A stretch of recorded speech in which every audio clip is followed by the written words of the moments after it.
Hello বন্ধুগণ, আমি সাধনা সম্পূর্ণ নতুন একটা ঝাঁকানেকা রেসিপিতে তোমাদের সবাইকে স্বাগত জানাই। আজকে আমি তোমাদের সাথে শেয়ার করছি আলু দিয়ে মাছের ডিমের একটা দুর্দান্ত স্বাদের রেসিপি। মাছের ডিম তোমরা অনেক রকমভাবে রান্না করে খেয়েছো, বাট এই পদ্ধতিতে একবার আলু দিয়ে মাছের ডিম রান্না করে খেয়ে দেখতে পারো। খেতে এতটাই টেস্টি হয় যে এর স্বাদে মুখে লেগে থাকবে। গরম গরম ভাতের সাথে আর কিচ্ছু লাগবে না, শুধু এই মাছের ডিমের ঝোলটা দিয়েই কিন্তু থালার সবটুকু ভাতে নিমেষেই খাওয়া হয়ে যাবে। তো রেসিপিটি প্রথম থেকে শেষ পর্যন্ত দেখার অনুরোধ রইল, কোথাও স্কিপ করো না কিন্তু, তাহলে আসল জায়গাগুলো মিস করে যাবে। রেসিপিটি বানানোর জন্য এখানে আমি নিয়েছি 350 গ্রাম রুই মাছের ডিম। রুই মাছের ডিমটা দেখো এখন কত সুন্দর কালার। টাটকা থাকতে কালারটা কিন্তু সুন্দর ছিল, জাস্ট একদিন একটু ফ্রিজে রেখে দিয়েছিলাম, তাই মাছের ডিমের কালারটা কিন্তু পুরোপুরি চেঞ্জ হয়ে গেছে। তো মাছের ডিমটাকে 3-4 বার খুব ভালো করে জল দিয়ে ধুয়ে পরিষ্কার করে নিতে হবে। তারপরে মাছের ডিমটাকে হাতের সাহায্যে খুব ভালো করে চটকে চটকে মেখে নিতে হবে। খুব সুন্দর করে মেখে নেব, যাতে মাছের ডিমের মধ্যে কোনো রকম বড় দলাভাব না থাকে। একদম ভালো করে এইভাবে একদম চটকে চটকে মেখে নিতে হবে। তো বন্ধুগণ, আজকে আমি তোমাদের সাথে যে পদ্ধতিতে আলু দিয়ে মাছের ডিমের ঝোল রান্না করে দেখাবো, ঠিক এইভাবে তোমরা একবার আলু দিয়ে মাছের ডিমের ঝোল রান্না করে খেয়ে দেখতে পারো। খেতে এতটাই টেস্টি হয়, একবার বানিয়ে খেলে না মনে হবে যেন বারবার শুধু এইভাবে আলু দিয়ে মাছের ডিমের ঝোল রান্না করে খাই। খেতে দারুণ টেস্টি লাগে। তো মাছের ডিমটাকে প্রথমে খুব ভালো করে চটকে চটকে মেখে নেওয়ার পরে এর মধ্যে সামান্য কিছু উপকরণ মেশাতে হবে। প্রথমেই দিতে হবে স্বাদ মতো লবণ, তার সাথে দিতে হবে সামান্য পরিমাণে একটু হলুদের গুঁড়ো, আর আমি এর মধ্যে দেবো 1 চামচের 5 ভাগের 1 ভাগ জিরের গুঁড়ো, তার সাথে দেব 1 চামচের 5 ভাগের 1 ভাগ ধনিয়া গুঁড়ো। একদমই কিন্তু অল্প করে গুঁড়ো মশলা আমি দিচ্ছি এই কারণে, যাতে মাছের ডিমের মধ্যে যে একটা আষ্টে গন্ধ থাকে সেই আষ্টে গন্ধটা যাতে চলে যায়। তো সেই কারণেই কিন্তু একদমই অল্প অল্প করে গুঁড়ো মশলা দেয়া, এতে কিন্তু খুব সুন্দর টেস্ট হবে, সাথে সাথে ঘ্রাণটাও কিন্তু দুর্দান্ত হবে। তার সাথে একটা ছোট্ট সাইজের পেঁয়াজকে একদম ঝিরিমিরি করে কুচি করে দিতে হবে, যাকে বলে একদম ফাইন চপ করে কুচি করে দিতে হবে। পেঁয়াজের পরিমাণটা কিন্তু বেশি দেবে না, তাহলে মাছের ডিমের যে অমলেটটা আমি তৈরি করব সেই অমলেটটা কিন্তু ভেঙে ভেঙে যাবে। তো তার জন্য কিন্তু একদমই অল্প করে পেঁয়াজ কুচি দিতে হবে।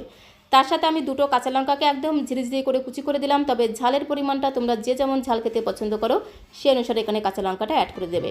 তো তার সাথে এই মাছের ডিমের মধ্যে যেটা দিতে হবে সেটা হচ্ছে একটু পাতিলেবুর রস। একটু পাতিলেবুর রস দিতে কিন্তু একদমই ভুলে যেও না। একটু পাতিলেবুর রস দিলে এই মাছের ডিমের যে আষ্টে গন্ধ, সেই গন্ধটা কিন্তু অনেকটাই কেটে যাবে। তো অর্ধেকটা পরিমাণে পাতিলেবুকে একদম ঝাঁকানাকা করে মানে ঝটপট করে চিপে রসটাকে দিয়ে দিতে হবে। তার সাথে দিতে হবে সামান্য পরিমাণে একটু গরম মশলার গুঁড়ো। এবারে সমস্ত গুঁড়ো মশলাটাকে মাছের ডিমের সাথে খুব ভালো করে মেখে নিতে হবে। খুব সুন্দর করে সমস্ত গুঁড়ো মশলাটাকে এইভাবে মাছের ডিমের সাথে মাখা হয়ে গেলে এর মধ্যে সবশেষে যেটা দিতে হবে সেটা হচ্ছে একটু বেসন। একটু বেসন দিলে খুব সুন্দর বাইন্ডিংয়ের কাজ করবে, যার কারণে মাছের ডিমের অমলেটটাও কিন্তু একদম পারফেক্ট তৈরি হবে, একটুও কিন্তু ভেঙেও যাবে না, ছেড়েও যাবে না। তার জন্য অবশ্যই কিন্তু একটু বেসন দিতে হবে। আমি যেহেতু 350 গ্রাম রুই মাছের ডিম নিয়েছিলাম, তাই এখানে মাত্র 1.5 চামচের মতো দিয়ে দিলাম বেসন। তো মাত্র 1.5 চামচের মতো বেসন দিয়ে খুব ভালো করে এইভাবে মাছের ডিমের সাথে মেখে নিতে হবে। বেসনের পরিমাণটা বেশি দেওয়ার কোনো প্রয়োজন নেই, জাস্ট 1 থেকে 1.5 চামচের মতো একটু বেসন দিলেই কিন্তু যথেষ্ট। মাছের ডিমের মধ্যে এইভাবে যদি একটুখানি বেসন মেখে তারপরে অমলেটটা তৈরি করা হয়, তাহলে দেখবে মাছের ডিমে যে অমলেটটা তৈরি করব সেই অমলেটটা খেতেও কিন্তু দারুণ লাগবে। খুব সুন্দর করে বেসনটাকে দেখো মাছের ডিমের সাথে খুব সুন্দর করে মেখে নিয়েছি। তো এখন আমি অমলেটটা তৈরি করব, তার জন্য সরাসরি চলে যাব ওভেনের কাছে। আর এদিকে দেখো গ্যাসের ফ্লেমটা অন করে দিয়ে একটা ননস্টিকের প্যান বসিয়ে দিয়েছি। প্যানটা যখন খুব ভালো মতো গরম হয়ে গেছে, জাস্ট 2 চামচের মতো দিয়ে দিতে হবে একটু সর্ষের তেল। সর্ষের তেলটাকে দিয়ে খুব ভালো করে প্যানটাকে ধরে একটু ঝাঁকানাকা করে এইভাবে ঘুরিয়ে দিতে হবে, তাহলে সর্ষের তেলটা খুব সুন্দরভাবে প্যানের সারা গায়ে লেগে যাবে। তারপর একটা খুন্তি দিয়ে তেলটাকে খুব সুন্দর করে একটু ঘোটানাটা করে মিশিয়ে নেব। তো এইবারে আমি ডিমের ব্যাটারটাকে খুব সাবধানে প্যানের মধ্যে দিয়ে দেবো। আর ডিমের ব্যাটারটাকে যখন প্যানের মধ্যে দেবো, গ্যাসের ফ্লেমটা কিন্তু একদম লোতে রাখতে হবে, গ্যাসের ফ্লেমটা কিন্তু বাড়ানো যাবে না। তো সমস্ত ডিমের ব্যাটারটাকে এইভাবে প্যানের মধ্যে দিয়ে খুন্তি দিয়ে খুব ভালো করে ব্যাটারটাকে এইভাবে একটু ছড়িয়ে দিতে হবে। তো মাছের ডিমের ব্যাটারটাকে দেখো খুব সুন্দর করে আমি খুন্তি দিয়ে ছড়িয়ে দিলাম। তো এখন একটু ধামাচাপা দিতে হবে, মানে ঢাকনাটা বন্ধ করে গ্যাসের ফ্লেমটা একদম লোতে রেখে জাস্ট 3 থেকে 4 মিনিট এইভাবে রেখে দেবো, তাহলে দেখবে অমলেটটা খুব সুন্দরভাবে জমে যাবে। অমলেটটা এদিকে জমতে থাক, ততক্ষণে আমি একটু মশলা তৈরি করে নেব।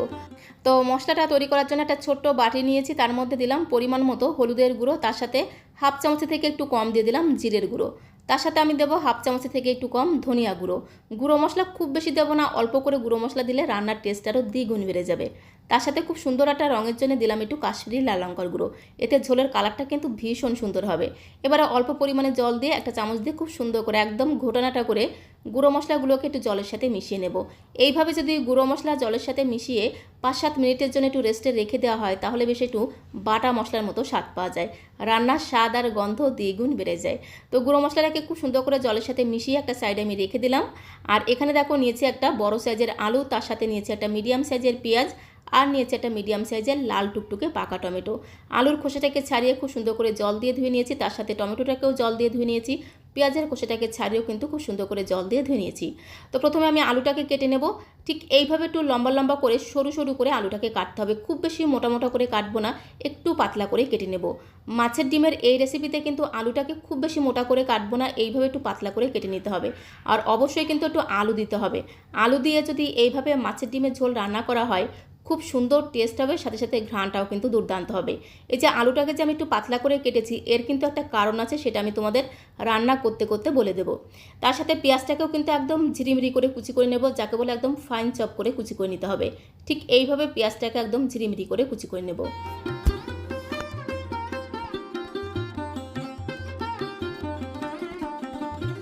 তো আলু আর পেঁয়াজটাকে দেখো খুব সুন্দর করে কেটে একটা সাইডে আমি রেখে দিলাম। আর আলুটাকে কাটার পরে অবশ্যই কিন্তু একবার একটু জল দিয়ে ধুয়ে নিতে হবে। তার সাথে লাল টুকটুকে পাকা টমেটোটাকেও কিন্তু এইভাবে একটু লম্বা লম্বা করে একটু মোটা করে কেটে নেব। খুব বেশি একদম সরু সরু করে কাটবো না, একটু মোটা মোটা করে কেটে নিতে হবে। আলু পেঁয়াজ টমেটো খুব সুন্দর করে কেটে গুছিয়ে নিলাম। আর এদিকে দেখো মাছের ডিমের অমলেটটাও কিন্তু তৈরি হয়ে গেছে। উপরটা দেখো পুরোপুরি শুকিয়ে গেছে, আর নিচের দিকটাও কিন্তু বেশ একটু ভাজা ভাজা হয়ে গেছে। তো এখন এই অমলেটটাকে খুব সুন্দর করে উল্টে দিতে হবে। কড়াইতে যদি উল্টাতে যায় তাহলে কড়াইয়ের মধ্যে যে গরম তেলটা আছে সেই তেলটা গায়ের মধ্যে ছিটে আসতে পারে, অথবা অমলেটটা ভেঙেও যেতে পারে। তো তার জন্য এরকম একটা থালার মধ্যে অমলেটটাকে উল্টে দেবো, তারপরে বাকি পিঠটাকে প্যানের মধ্যে দিয়ে ভেজে নেব। আর বাকি পিঠটাকে ভাজার সময় কিন্তু আর ধামা চাপা দিতে হবে না বা ঢাকনাটা বন্ধ করতে হবে না। এইভাবেই কিন্তু গ্যাসের ফ্লেমটা মিডিয়াম টু লোতে রেখে জাস্ট 2 মিনিট রেখে দিলেই কিন্তু নিচের দিকটাও খুব সুন্দরভাবে ভাজা হয়ে যাবে। তো এপিট ওপিট উল্টাপাল্টা অমলেটটাকে খুব সুন্দর করে ভেজে নেওয়ার পরে অমলেটটাকে একটা থালার মধ্যে নামিয়ে নিতে হবে। তো দেখো অমলেটটাকে আমি একটা থালাতে নামিয়ে নিয়েছি, সঙ্গে সঙ্গে আমি অমলেটটাকে কেটে নেব। মানে গরম অবস্থাতেই অমলেটটাকে এইভাবে একটু লম্বা লম্বা করে পিস পিস করে কেটে নেব। গরম অবস্থায় কেটে নিলে কি হবে, অমলেটটা বেশি একটু নরম থাকবে, কেটে নিতে সুবিধা হবে। তো তার জন্য গরম অবস্থায় অমলেটটাকে আমি কেটে নিচ্ছি। প্রথমে এইভাবে একটু লম্বা লম্বি করে কেটে নেব, তার মাঝখান থেকে এইভাবে একটু আড়াআড়িভাবে কেটে নেব। তাহলে দেখবে একদম মুরগির ডিমের অমলেটের মতো দেখতে লাগবে। তো দেখো একদম পুরো মুরগির ডিমের অমলেট আমরা করলে যেরকম দেখতে লাগে পুরো সেরকমই কিন্তু মাছের ডিমের অমলেটটা দেখতে লাগছে। এইভাবে একটু লম্বা লম্বা করে পিস করে কেটে নিলে কিন্তু দেখতেও সুন্দর লাগবে, আর খাওয়ার আগ্রহটাও কিন্তু অনেকটাই বেড়ে যাবে। তো আমি আমার পছন্দ মতো এরকমভাবে একটু লম্বা লম্বা শেপ করে ডিমের অমলেটটাকে কেটে নিলাম। তোমরা তোমাদের পছন্দ মতো শেপ দিয়েও কেটে নিতে পারো, তাতে কোনো সমস্যা নেই। আর মাছের ডিমের এই অমলেটটা এইভাবে শুধু মুখে খেতেও কিন্তু দারুণ লাগে, একটু টমেটো সসের সাথে খেতে অসাধারণ টেস্টি লাগে। এর মধ্যে যেহেতু মশলা দেওয়া আছে খুব সুন্দর টেস্ট হয়, সাথে সাথে ঘ্রাণটাও কিন্তু দুর্দান্ত হয়। তো মাছের ডিমের অমলেটের পিসগুলোকে একটা সাইডে আমি সরিয়ে রেখে দিলাম, তারপরে সরাসরি চলে আসলাম কড়াইয়ের কাছে। আর এদিকে দেখো গ্যাসের ফ্লেমটা অন করে দিয়ে একটা কড়াই বসিয়ে দিয়েছি। কড়াইটা যখন খুব ভালো মতো গরম হয়ে গেছে, কড়াইয়ের মধ্যে জাস্ট 2 চামচের মতো দিয়ে দিলাম একটু সর্ষের তেল। তেলটা যখন খুব ভালো মতো গরম হয়ে যাবে তেলের মধ্যে আমি আগে থেকেই কেটে রাখা আলুর টুকরোগুলো দিয়ে দিলাম। আলু ভাজার সময় সামান্য পরিমাণে একটু লবণ দিয়ে আলুগুলোকে ভাজবো, তাহলে দেখবে ভাজতে ভাজতেই কিন্তু আলুটা অনেকটাই নরম হয়ে যাবে। তো গ্যাসের ফ্লেমটা মিডিয়ামে রেখে এদিক ওদিক যেদিক সেদিক দিয়ে খুব সুন্দর করে ঘোটানাটা করে আলুগুলোকে দেখো একদম লাল লাল করে ভেজে নিয়েছি। এখন একটা পাত্রের মধ্যে আমি তুলে নেব। তো দেখো আলুগুলোকে লাল লাল করে ভেজে একটা পাত্রের মধ্যে তুলে নিয়েছি। আর আলু ভাজার পরে কড়াইতে যেটুকু তেল আছে সেই তেলেই আমি রান্নাটা করব, আলাদা করে কোনো তেল আমি এর মধ্যে দিলাম না। তো ওই তেলের মধ্যে দিয়ে দিলাম একটা শুকনো লঙ্কা ফোড়ন, তার সাথে দিতে হবে একটু গোটা জিরে ফোড়ন, আর আমি এর মধ্যে দেবো একটু গোটা গরম মশলা ফোড়ন। এর মধ্যে আছে 2টো এলাচ আর দারচিনি। তো এইবারে এর সাথে দিতে হবে একদম ছোট ছোট সাইজের 2টো তেজপাতাকে একদম টানা টানা করে ছিঁড়ে দিয়ে দিতে হবে। তারপরে গ্যাসের ফ্লেমটা মিডিয়াম টু লোতে রেখে খুব সুন্দর করে ঘোটানাটা করে ফোড়নটাকে একটু ভেজে নিতে হবে। যখন এই ফোড়ন থেকে খুব সুন্দর একটা ভাজা গ্রান বেরিয়ে এসেছে তখন আমি এর মধ্যে দিয়ে দেবো পেঁয়াজ কুচি। একটা মিডিয়াম সাইজের পেঁয়াজকে একদম ঝিরিমিরি করে কুচি করে রেখেছিলাম, যাকে বলে ফাইন চপ করে কুচি করে রেখেছিলাম। তো ঝিরিমিরি পেঁয়াজ কুচিটাকে দিয়ে গ্যাসের ফ্লেমটা মিডিয়াম করে দেবো। তারপরে খুব ভালো করে নেড়ে চেড়ে পেঁয়াজটাকে একদম লাল লাল করে ভেজে নেব। তো পেঁয়াজটাকে দেখো একদম লাল লাল করে ভেজে নিয়েছি। পেঁয়াজ থেকে যখন খুব সুন্দর একটা ভাজা গ্রান বেরিয়ে এসেছে তখন আমি এর মধ্যে দিয়ে দেবো রসুন বাটা। 5-6 কোয়া রসুনকে একদম মিহি করে বেটে দিয়ে দিলাম, তার সাথে দিতে হবে আদা কাঁচা লঙ্কা বাটা। 4টে কাঁচা লঙ্কা, তার সাথে হাফ ইঞ্চির থেকে একটু বেশি পরিমাণে আদাকে মিহি করে বেটে দিয়ে দিলাম। তারপরে গ্যাসের ফ্লেমটা মিডিয়াম টু লোতে রেখে এই রসুন, আদা, কাঁচা লঙ্কা বাটা দিয়ে খুব ভালো করে নেড়েচেড়ে বেশ কিছু সময় ধরে একটু কষিয়ে নিতে হবে। যতক্ষণ না আদা রসুনের কাঁচা গন্ধটা চলে গিয়ে খুব সুন্দর একটা ভাজা গ্রান বেরিয়ে আসছে, ততক্ষণ অবধি এইভাবে খুব ভালো করে নেড়েচেড়ে একদম ভাজা ভাজা করে ভেজে নিতে হবে। তো মশলাটাকে বেশ কিছু সময় ধরে কষিয়ে নিয়েছি। যখন আদা রসুনের কাঁচা গন্ধটা চলে গিয়ে খুব সুন্দর একটা ভাজা গ্রান বেরিয়ে এসেছে, তখন আমি এর মধ্যে গুঁড়ো মশলার মিশ্রণটাকে দিয়ে দিলাম। জলের মধ্যে জিরের গুঁড়ো, ধনের গুঁড়ো, হলুদ গুঁড়ো, কাশ্মীরি লাল লঙ্কার গুঁড়ো দিয়ে 5-7 মিনিটের জন্য ভিজিয়ে রেখেছিলাম। আর গুঁড়ো মশলা এইভাবে জলের মধ্যে একটু ভিজিয়ে রেখে দিলে বেশ একটু বাটা মশলার মতো স্বাদ পাওয়া যায়। তো তার মধ্যে স্বাদ মতো লবণ দিয়ে বেশ কিছু সময় ধরে মশলাটাকে কষিয়ে নিতে হবে। গ্যাসের ফ্লেমটা মিডিয়াম টু লোতে রেখে বেশ কিছু সময় ধরে দেখো মশলাটাকে কষিয়ে নিয়েছি। মশলা থেকে দেখো তেল ছাড়তে শুরু করে দিয়েছে। তো এই সময় আমি এর মধ্যে দেবো টমেটোর টুকরোগুলোকে। একটা মিডিয়াম সাইজের লাল টুকটুকে পাকা টমেটোকে এভাবে একটু লম্বা লম্বা করে মোটা মোটা করে কেটে রেখেছিলাম। তার সাথে ভেজে রাখা আলুর পিসগুলো দিয়ে দিলাম, আর আমি এর মধ্যে দিলাম 2টো চেরা কাঁচা লঙ্কা। খুব ভালো করে জাস্ট একটু নেড়েচেড়ে মিশিয়ে নেব। কোনো কষাকষির কোনো প্রয়োজন নেই, জাস্ট একটু নাড়াচাড়া করে মিশিয়ে নিয়েই কিন্তু এর মধ্যে আমি পরিমাণ মতো অ্যাড করে দেবো গরম জল। টমেটোর টুকরোগুলো কিন্তু এরকম একটু গোটা গোটা থাকবে, তাহলে দেখতেও সুন্দর লাগবে, খেতেও কিন্তু দারুণ লাগবে। তাই খুব বেশি সময় ধরে কষানোর কোনো প্রয়োজন নেই। জাস্ট এদিক ওদিক যেদিক সেদিক দিয়ে খুব ভালো করে একটু ঘোটানাটা করে মশলার সাথে মিশিয়ে নেওয়া হয়ে গেলে এর মধ্যে আমি পরিমাণ মতো গরম জল অ্যাড করে দেবো। জলটাকে আগেই আমি গরম হতে বসিয়ে দিয়েছিলাম। তো পরিমাণ মতো গরম জল দিয়ে খুব ভালো করে নেড়েচেড়ে মিশিয়ে নেব। ঝোলের পরিমাণটা একটু বেশি করে দিতে হবে, যেহেতু ডিমের অমলেটের ঝোল, অমলেট কিন্তু অনেকটাই ঝোল টেনে নেবে, তাই ঝোলের পরিমাণটা একটু বেশি করে দিতে হবে। আর অমলেটের ঝোল একটু ঝোল ঝোল করে রান্না করলে গরম গরম ভাতের সাথে খেতে কিন্তু দারুণ লাগে। তাই পরিমাণ মতো একটু বেশি করে জল দিয়ে খুব ভালো করে মেশানো হয়ে গেলে ঢাকা দিয়ে গ্যাসের ফ্লেমটা মিডিয়াম করে দিয়ে প্রথমে 4 থেকে 5 মিনিট সময় ধরে ঝোলটাকে একটু রান্না করে নিতে হবে। 5 মিনিট পরে ঢাকনাটা তুলে ঝোলটাকে খুব সুন্দর করে একটু নাড়াচাড়া করে মিশিয়ে নিতে হবে। তো ঝোলটাকে একটু নেড়েচেড়ে মেশানো হয়ে গেলে এর মধ্যে আমি অমলেটের পিসগুলো দিয়ে দিলাম। মাছের অমলেটের পিসগুলোকে দেওয়া হয়ে গেলে তার সাথে দিতে হবে বেশ কিছুটা ফ্রেশ ধনেপাতা কুচি। ধনেপাতা কুচিটা কিন্তু এই সময় দিতে হবে। তারপরে খুব সুন্দর করে নেড়েচেড়ে ঝোলের সাথে একটু মিশিয়ে নিতে হবে। আর তোমাদের আমি বলেছিলাম আলুটাকে একটু পাতলা পাতলা করে কেটে নিতে হবে।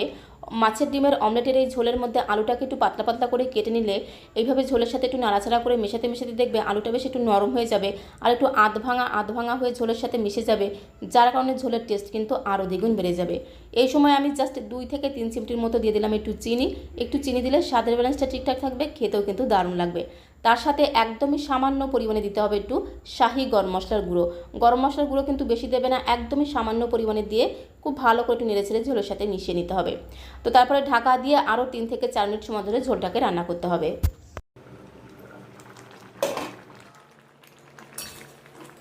গ্যাসের ফ্লেমটা মিডিয়াম টু লোতে রেখে ঢাকা দিয়ে আরও 2 থেকে 3 মিনিট সময় ধরে ঝোলটাকে একটু রান্না করে নিয়েছি। এতে অমলেটগুলো বেশ একটু নরম হয়ে যায় আর অমলেটের মধ্যে সমস্ত ঝোল মশলা খুব সুন্দরভাবে ঢুকে যায়, যার কারণে অমলেটগুলো খেতেও কিন্তু দারুণ টেস্টি হয়। সবশেষে এই অমলেটের ঝোলের মধ্যে একটা সিক্রেট মশলা কিন্তু অবশ্যই দিতে হবে, সেটা হচ্ছে ভাজা মশলা। ভাজা মশলা যে কোনো অমলেটের ঝোলের মধ্যে দিলে সেই অমলেটের ঝোলের স্বাদ আর গন্ধ আরও 10 গুণ বেড়ে যায়।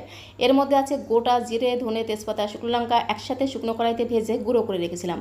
তো সেখান থেকে সামান্য পরিমাণে একটু ভাজা মশলার গুঁড়ো দিয়ে খুব ভালো করে একটু ঘোটানাটা করে মিশিয়ে নিলেই কিন্তু স্বাদে গন্ধে ভরপুর আলু দিয়ে মাছের ডিমের ঝোলের রেসিপিটা একদমই রেডি হয়ে যাবে। আলুগুলো দেখো একটু আধ ভাঙা হয়ে গেছে, এতে ঝোলটা একটু গাঢ় হয়, ঝোলের টেস্টও কিন্তু দ্বিগুণ বেড়ে যায়। তো ভাজা মশলার গুঁড়োটাকে দিয়ে একটু নেড়েচেড়ে মিশিয়ে নিয়েই কিন্তু গ্যাসের ফ্লেমটা বন্ধ করে দিতে হবে।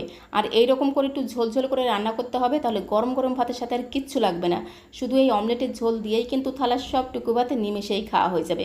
এখন একটা বোলের মধ্যে আমি সার্ভ করে দিলাম। আর সার্ভ করতে করতে তোমাদের কাছে রিকোয়েস্ট করব, আজকের এই আলু দিয়ে মাছের ডিমের ঝোলের রেসিপিটা তোমাদের কাছে কেমন লাগলো অবশ্যই কমেন্ট বক্সে লিখে জানিও। ভালো লাগলে একটা লাইক আর শেয়ার করে দেওয়ার অনুরোধ রইল।